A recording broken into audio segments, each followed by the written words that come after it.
Tem uma história na Bíblia que me dá tanto temor. Essa passagem de Judá e Tamar, ela é grande, mas vale a pena nós lermos. Gênesis 38, versículo 1, diz assim: e aconteceu no mesmo tempo que Judá desceu de entre seus irmãos e entrou na casa de um homem de Adulão, cujo nome era Ira. E viu Judá ali a filha de um homem cananeu, cujo nome era Sua, e tomou-a por mulher e a possuiu. E ela concebeu e deu à luz um filho, e chamou o seu nome Er. E tornou a conceber e deu à luz um filho, e ela o chamou o seu nome Onã. E continuou ainda e deu à luz um filho, e chamou o seu nome Sela. E Judá estava em Quezibe quando ela deu à luz. Judá, pois, tomou uma mulher para Er, o seu primogênito, e o seu nome era Tamar. Até aí você entendeu? A Bíblia diz que Judá, ele teve 3 filhos homens, 3 filhos. E quando o mais velho, o primogênito, chegou a uma determinada idade, ele tomou uma mulher chamada Tamar para ser esposa do filho. E diz assim, versículo 7: porém, o primogênito de Judá era mau aos olhos do Senhor, por isso o Senhor o matou. Então disse Judá a Onã, quer dizer, o segundo filho: toma a mulher do teu irmão e casa-te com ela, e suscita descendência a teu irmão. Era de costume fazer isso no passado. Onã, porém, soube que esta descendência não havia de ser para ele. E aconteceu que, quando possuía a mulher de seu irmão, derramava o sêmen na terra, para não dar descendência a seu irmão. E o que fazia era mal aos olhos de quem? Aos olhos do Senhor. Pelo que também fez o quê? O matou. Olha para mim, por favor. Tenha temor aos olhos do Senhor. Deus me vê na minha solidão. Deus te vê na sua solidão, nos seus momentos sozinhos. Deus vê se nos momentos que estamos sozinhos, nós nos inclinamos para o pecado, para a prostituição, para a pornografia, para os maus pensamentos, para as coisas erradas, ou se nós nos preocupamos em agradá-lo. Deus vê, Deus conhece. Lembra que nas cartas do Apocalipse, ele sempre se apresenta: eu conheço as tuas obras, eu conheço, para dar temor, como quem diz, não tente fingir, não tente mentir. Eu atendi um rapaz que veio aqui, e ele passou alguns minutos me contando uma história, que ele queria voltar para o estado dele, e ele contou uma história assim forte, que mexeu comigo, e falou: o senhor me ajuda na passagem? Eu falei: te ajudo, me dá um minutinho aqui. E pedi para que ele esperasse, e liguei para o vereador, para saber qual é o órgão que pode dar a passagem, ou se o vereador poderia dar passagem para ele, para ajudá-lo. E depois que eu resolvi, eu voltei e falei: olha, eu vou conseguir direitinho, o vereador tal vai ver para te colocar no ônibus direitinho, eu quero dinheiro. Falei: calma, você me contou uma história tão forte, eu estou dizendo que nós vamos resolver, vamos colocar você dentro do ônibus para você ver. Não, eu quero dinheiro.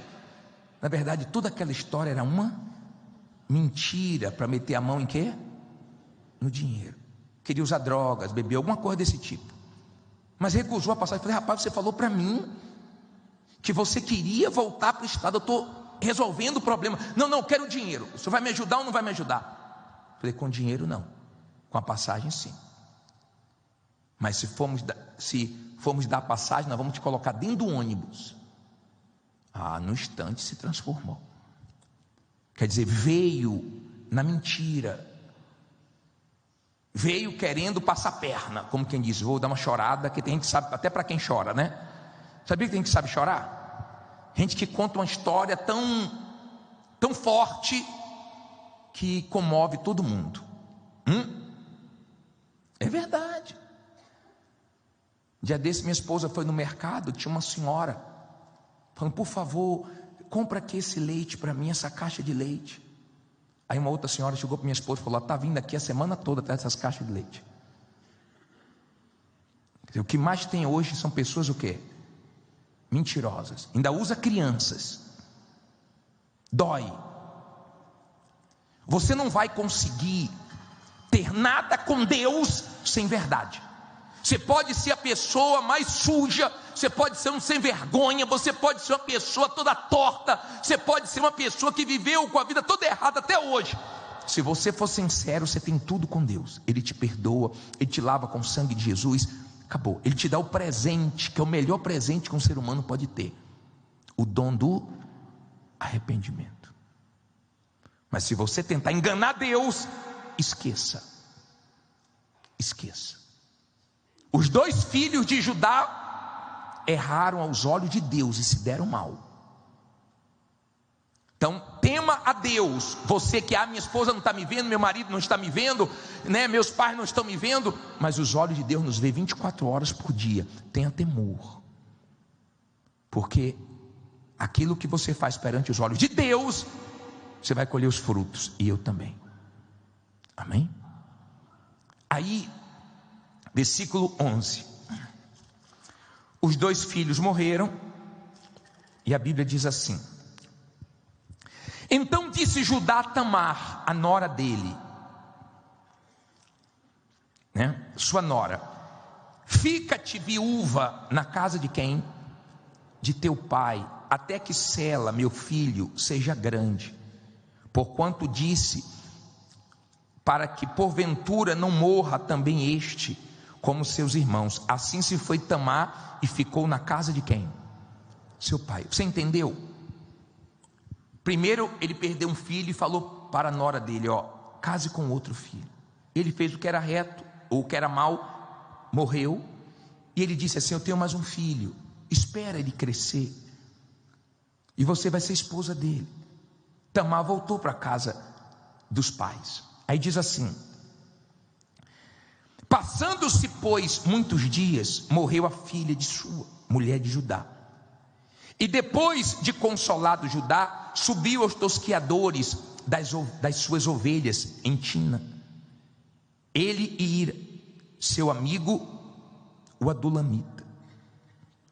E deram aviso a Tamar, dizendo, eis que o teu sogro sobe a Tina, a tosquear as suas ovelhas. Então ela tirou de sobre si os vestidos da sua viuvez e cobriu-se com véu, envolveu-se e assentou-se à entrada das 2 fontes que estão no caminho de Tina, porque via que Sela já era grande e ela não lhe fora dada por mulher. E vendo a Judá, teve-a por uma prostituta, porque ela tinha coberto o quê? O seu rosto. E dirigiu-se a ela no caminho e disse, vem, peço-te, deixa-me possuir-te, porquanto não sabia que era sua nora. E ela disse, que darás para que possuas a mim? E ele disse, eu te enviarei um cabrito do rebanho. E ela disse, dar-me-ás penhor até que o envies? Então ele disse, que penhor é que te darei? E ela disse, o teu selo, que mais? Teu cordão, que mais? E o cajado que está em tua mão. O que ele lhe deu e possuiu-a. E ela concebeu dele. E ela se levantou e se foi, e tirou de sobre si o seu véu e vestiu os vestidos de sua viuvez. E Judá enviou o cabrito por mão de seu amigo Adulamita, para tomar o penhor da mão da mulher, porém não o achou. E perguntou aos homens daquele lugar, dizendo: onde está a prostituta que estava no caminho, junto às duas fontes? E disseram: aqui não esteve prostituta alguma. E tornou-se a Judá e disse: não achei. E também disseram os homens daquele lugar: aqui não esteve prostituta. Então disse Judá: deixa ficar com o penhor, para que porventura não caiamos em desprezo. Eis que tenho enviado este cabrito, mas tu não o achaste. E aconteceu o quê? Quanto tempo depois? Quase 3 meses depois, deram aviso a Judá, dizendo: Tamar, tua nora, fez o quê? Adulterou. E eis que está grávida do adultério. Então disse Judá: tirai fora, para que seja o quê? Queimada. E tirando-a fora, ela mandou dizer a seu sogro: do homem de quem são estas coisas eu concebi. E ela disse mais: conhece, peço-te, de quem é este selo, e este cordão, e este cajado? E conheceu-os Judá e disse: mais justa é o quê? É ela do que eu, porquanto não a tenho dado a Sela, meu filho, e nunca mais a conheceu. Olha para mim, por favor. Ele deu a palavra à nora, que ficou viúva, que quando o filho mais novo, o terceiro, que estava vivo, completasse uma idade, ia dar para ela como marido. E ela voltou para a casa dos pais, confiando na palavra dele. O tempo passou, ele não cumpriu a palavra. Ela sabia que o filho já estava grande, e ela tomou conhecimento que ele ia passar por aquele lugar. Ela tirou a roupa de viuvez, colocou uma roupa de prostituta, e a prostituta, ela cobria o rosto, então ele não sabia quem era ela, e ela ficou bem no caminho esperando ele passar. Ele a convidou para se prostituir com ela, e ela disse: agora eu quero uma garantia, me dá a garantia. Não, eu vou te trazer um cabrito. Não, mas eu quero algo para ficar comigo. E pegou essas 3 coisas e ficou com ela: o cordão, o selo e o cajado. E ele foi embora, depois voltou, mandou o amigo voltar, procurando, não achou ela, levou o cabrito, mas não achou, retornou, e a vida seguiu. O tempo passou, ele tomou conhecimento que Tamar estava grávida, e logo quis julgar, porque nós somos bons para isso, julgar os outros. Temos dificuldade para reconhecer os nossos erros. Os nossos erros. Ele disse: tire ela para ser queimada aqui. Ela falou: beleza, pode me queimar. Eu só queria que antes de ser queimada, ele soubesse que a criança tem um pai, e o pai é o dono desse selo, desse cordão, desse cajado. E quando ele viu, ele ficou envergonhado, disse: ela é mais justa do que eu. Agora observe que aquele momento foi o pior momento para Judá. O momento em que a máscara dele caiu. O momento onde o engano dele foi revelado. O momento em que ele foi desmascarado. E é justamente assim que o diabo trabalha. Ele espera a pessoa morrer no pecado, para ele poder desmascarar a pessoa, para que no momento do juízo, o diabo se apresente e mostre as sujeiras. Tem um versículo em 1 Timóteo 5,14 que me dá, é 14 ou 24, deixa eu ver aqui, é esse aí, 24. Olha que passagem, leia comigo aí, leia com atenção. Os pecados de alguns homens são manifestos, precedendo o quê? O juízo. E em alguns manifestam-se depois. Eu estava na igreja, isso em 1997 ou 98, no interior da Bahia. E o pastor estava fazendo culto, e eu estava andando na parte de trás da igreja. Era tarde, quando um homem falou assim: pastor, e eu disse: pois não, que posso te ajudar? Ele falou assim: eu vim aqui fazer uma denúncia. Se vocês vão acreditar ou não, eu não sei, mas aquela obreira que está ali, trabalhando no salão, ela caiu comigo. E ele disse que essa obreira teve contato sexual com ele. Eu falei: o senhor tem certeza do que o senhor está falando? Ele falou: tenho. O senhor pode perguntar para ela. Se ela não assumir, o senhor pode me colocar diante dela. E acabou o culto. Eu chamei a obreira. Obreira, você tem alguma coisa para me contar? Tem algum pecado escondido? Tem alguma coisa que você precisa de ajuda? Não, estou bem. Estou muito bem. Eu queria falar para a senhora que chegou uma denúncia. Uma pessoa chegou aqui dizendo que aconteceu um problema com a senhora, assim, assim, assim, assim. Foi fulano de tal, não foi? Uma pessoa assim, assim, assim. Sabia que ele queria me destruir. Eu falei assim: não, louve a Deus que ele veio aqui, porque o seu pecado está sendo trazido à tona antes do juízo.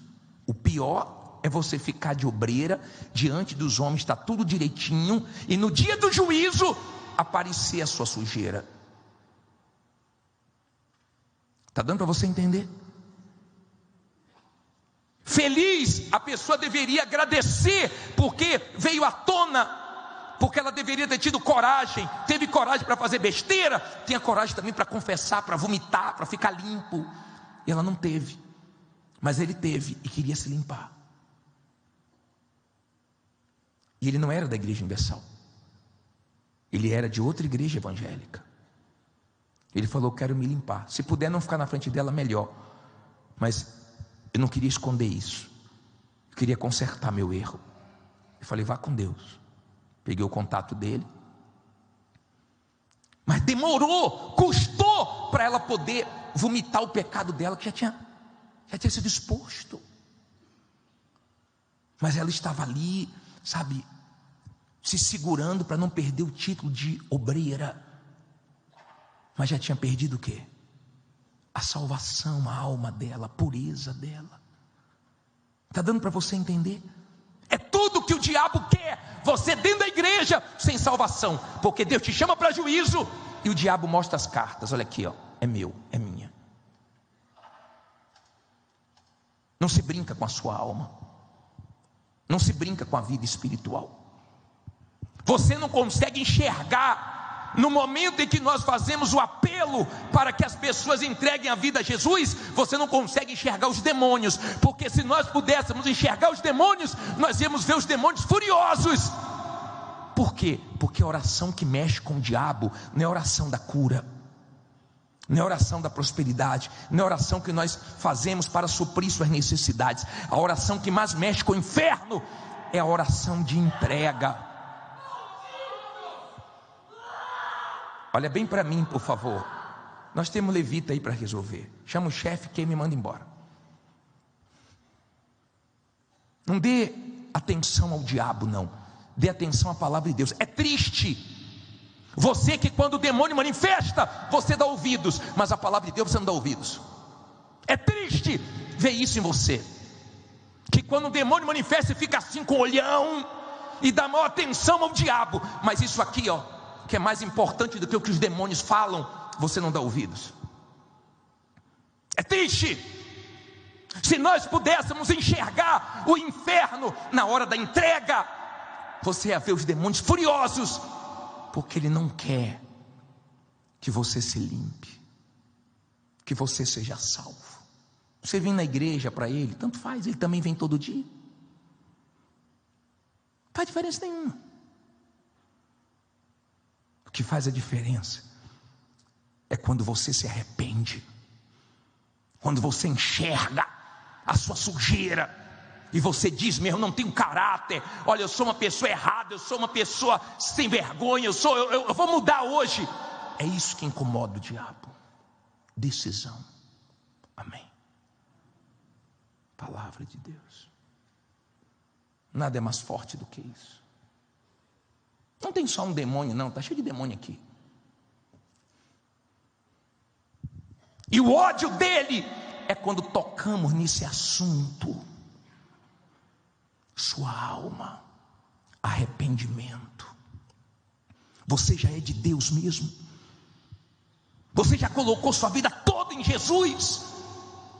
Ou você está brincando dentro da igreja? Você acha que você ainda vai ter muito tempo? Você acha? Se você tivesse entendimento o quanto os seus pecados já te atrapalharam,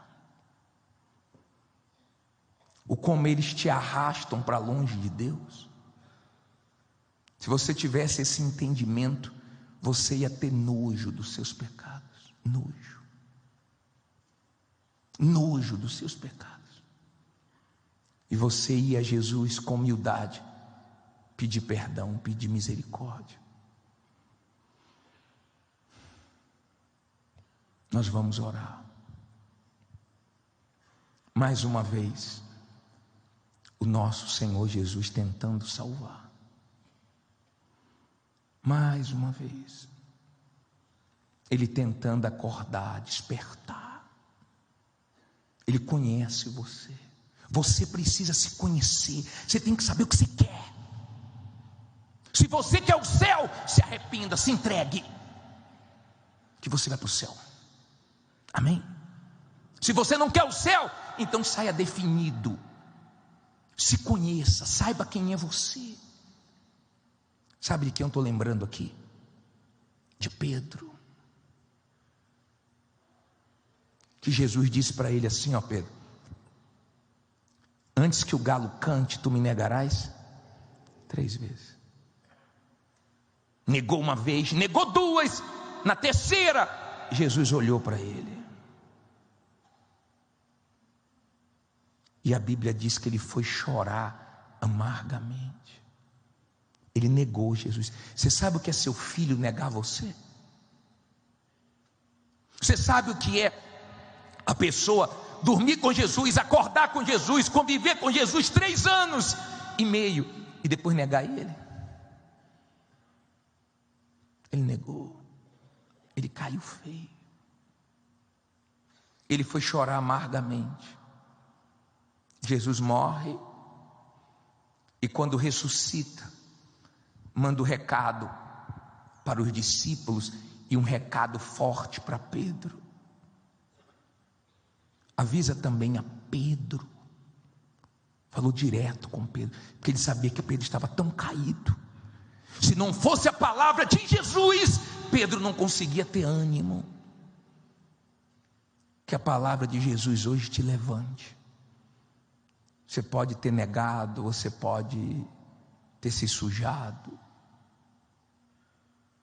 mas você pode, com a palavra de Jesus, se levantar, se erguer. Nós estamos vivendo o tempo do fim. Que semanazinha é essa que passou? Terremoto fortíssimo. As pessoas que moram no litoral, que ficam felizes, moram em frente à praia, tiveram que sair voadas, correndo, com medo de um tsunami. Milhões de pessoas em vários países. Do nada, a terra começou a tremer. Aquilo que parecia tão firme, tão seguro, ficou igual uma gelatina. E de repente, quem tinha o maior orgulho de morar em frente à praia, teve que largar tudo e sair correndo, porque dos alertas. A Europa está pegando fogo, Portugal, fogo para todo lado. É uma coisa aqui, é outra coisa ali. É um mundo piorando, ficando cada vez mais pesado. Mas nesse mundo feio, você pode ter uma vida bonita. Nesse mundo difícil, você pode deixar Deus cuidar de você. E quando você sair desse mundo, você sair para viver eternamente com Deus. Não é quem tentar não, tá pessoal? É quem vencer vai comer da árvore da vida. Eu quero comer dessa árvore da vida. É quem vencer, você tem que vencer. O que você não está conseguindo vencer, você tem que vencer. O que você não venceu ainda, você tem que vencer, se você quer ser salvo. Porque a salvação é para os vencedores. Amém? Do contrário, não tem céu para você. Eu queria orar. Eu queria orar. Se agora pudéssemos enxergar com os olhos espirituais, olha bem para mim agora. Olhe bem para mim. Você não está aqui à toa. Você tinha que estar aqui agora. Foi Deus que trouxe você aqui, que está fazendo você escutar essa palavra. Se você pudesse enxergar aqui os demônios agora, você ia se assustar. Porque é o momento que mais mexe com o diabo. O momento de você dizer assim, ó, não vou mais fazer isso de errado. Não vou mais me entregar a isso. Não vou mais ser fraco nisso. Não vou mais me sujar com isso. Não vou mais desagradar a Deus com isso. É nesse momento que você rompe com o pecado, que você rompe com o diabo, que você tira sua alma das garras do diabo. É nesse momento que a salvação chega até você.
Cada día que amanece veo tu luz brillar. En mi corazón florece un deseo de paz sin cesar. Tu sonrisa es mi guía en la tormenta y la calma. Quiero verte siempre feliz, es un anhelo que nace del alma. Que la vida te regale mil razones para reír, que encuentres en cada detalle un motivo para vivir.